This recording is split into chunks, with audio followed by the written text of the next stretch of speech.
गर्भ में आत्मा कैसे आती है, रोंगटे खड़े कर देगा सच। एक बार समय निकालकर जरूर सुने। जब जीवन की शुरुआत का रहस्य समझने की कोशिश की जाती है तो मन अपने आप किसी अदृश्य शक्ति की ओर खिंच जाता है, क्योंकि शरीर तो माता पिता के मिलन से बनता हुआ दिखाई देता है, परंतु चेतना कहां से आती है?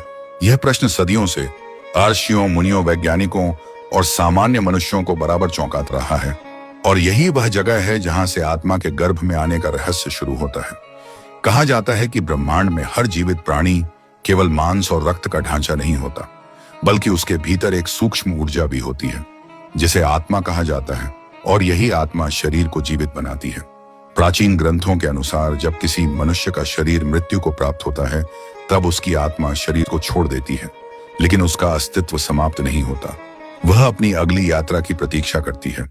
यह प्रतीक्षा कब समाप्त होगी, यह उस आत्मा के कर्मों पर निर्भर माना गया है, क्योंकि कर्म ही तय करते हैं कि अगला जन्म कब और कहां मिलेगा। जब किसी स्त्री के गर्भ में नया जीवन बनने की प्रक्रिया शुरू होती है, तब केवल कोशिकाओं का मेल नहीं होता, बल्कि प्रकृति एक विशेष क्षण की प्रतीक्षा करती है। कहा जाता है कि जब माता के गर्भ में भ्रूण बनने की प्रारंभिक अवस्था पूरी होती है, तब एक सूक्ष्म क्षण आता है, जिसे आध्यात्मिक दृष्टि से अत्यंत रहस्यमय माना गया है। इसी क्षण में एक भटकती हुई आत्मा उस बनने वाले शरीर से जुड़ती है। यह प्रक्रिया हमारी आंखों से दिखाई नहीं देती, इसलिए यह हमेशा रहस्य बनी रहती है। वैज्ञानिक दृष्टिकोण से देखें तो गर्भाधान के बाद कोशिकाएं तेजी से विभाजित होती हैं और कुछ ही हफ्तों में हृदय की धड़कन शुरू हो जाती है।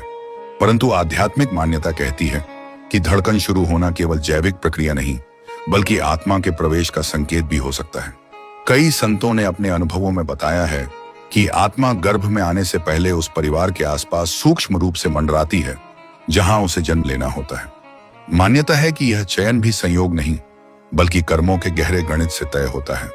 जो आत्मा अपने पिछले जीवन के अधूरे कर्म लेकर चल रही होती है, उसे वही घर, वही माता पिता और वही परिस्थितियां मिलती हैं जहां वे कर्म पूरे हो सकें। इसलिए कहा जाता है कि कोई भी जन्म आकस्मिक नहीं होता, बल्कि एक बड़ी ब्रह्मांडीय योजना का हिस्सा होता है। कुछ आध्यात्मिक परंपराओं में यह भी वर्णन मिलता है कि गर्भ के तीसरे महीने के आसपास आत्मा का जुड़ाव और मजबूत हो जाता है, और तभी से भ्रूण में सूक्ष्म प्रतिक्रियाएं बढ़ने लगती हैं। कई माताएं बताती हैं कि गर्भावस्था के दौरान उन्हें अजीब सपने आते हैं या एक अनजानी भावना महसूस होती है, जैसे कोई नया जीवन उनसे संवाद कर रहा हो। वैज्ञानिक इसे हार्मोनल परिवर्तन कहते हैं, पर आध्यात्मिक लोग इसे आत्मा की उपस्थिति का संकेत मानते हैं। इस रहस्य को और गहरा बनाती है वह बात कि हर बच्चा जन्म के साथ अलग स्वभाव लेकर आता है। कोई बहुत शांत होता है, कोई बहुत चंचल होता है, कोई असाधारण प्रतिभा लेकर आता है, तो कोई बहुत संवेदनशील होता है। यदि सब कुछ केवल शरीर की बनावट पर निर्भर होता तो शायद सभी बच्चों का स्वभाव लगभग एक जैसा होता, परंतु ऐसा नहीं होता।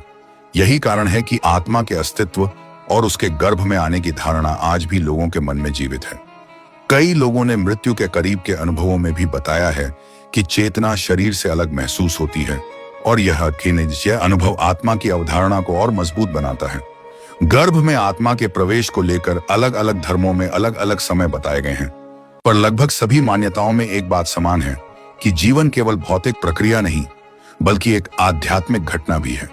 जब एक माँ अपने गर्भ में बच्चे को धारण करती है, तो वह केवल शरीर नहीं पाल रही होती, बल्कि एक चेतना को आश्रय दे रही होती है। यही कारण है कि गर्भवती स्त्री को शांत रहने, अच्छा सोचने और सकारात्मक वातावरण में रहने की सलाह दी जाती है, क्योंकि माना जाता है कि गर्भ में आने वाली आत्मा उस वातावरण से प्रभावित होती है।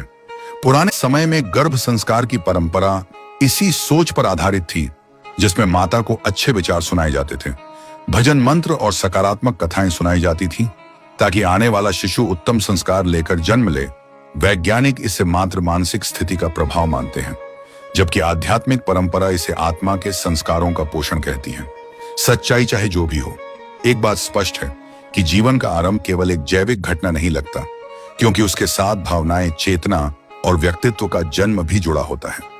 जब कोई शिशु पहली बार रोता है तो वह केवल फेफड़ों का खुलना नहीं होता, बल्कि ऐसा लगता है जैसे कोई चेतना इस संसार में अपने आगमन की घोषणा कर रही हो।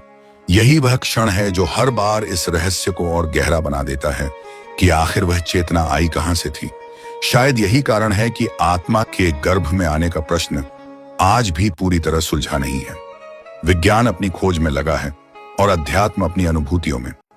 पर दोनों इस बात पर सहमत दिखते हैं कि जीवन का आरंभ एक अत्यंत अद्भुत और विस्मयकारी घटना है जो मनुष्य को विनम्र बना देती है और हमें यह याद दिलाती है कि हम केवल शरीर नहीं बल्कि एक गहरे रहस्य का हिस्सा हैं।